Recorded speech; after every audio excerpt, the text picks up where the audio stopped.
দেখবেন আপনি, তুমি, তুই, আচ্ছা এগুলো কি বলার দরকার আছে নাকি নাই? অনেকে বলতেছে আছে, অনেকে বলতেছে নাই। মনে হয় আছে না নাই? মানুষ মানুষের সাথে কথা বলে তিনটা সম্বোধনে, একটু খেয়াল করবেন। আমি বলবো, আপনারা শুধু মিলাবেন, আপনি, তুমি, তুই। ওকে? যত ঝগড়া হয়, সম্পর্ক ছিন্ন হয় ঝগড়ার কারণে। তাই ঝগড়া যে হয়, কোন কোন সম্বোধনে ঝগড়া হয় একটু বলেন তো, সম্পর্ক ছিন্ন হয়?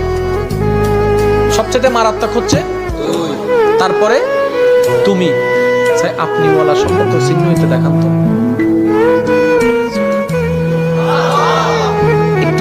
একটু বুঝেন। আপনি যাকে তুই করে বলবেন, সম্পর্ক যত গাঢ় হবে, জামিলা তত গাঢ়। যার সাথে আপনার সারাটা জীবন একসাথে থাকার ইচ্ছা, তাকে আপনি করে কথা বলবেন। এতে কি হয় জানেন?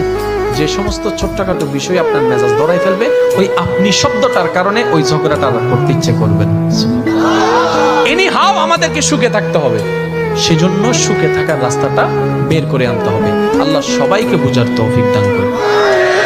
আল্লাহ পাক আমাদের সবাইকে নেক পথে চলার তৌফিক দান করুন।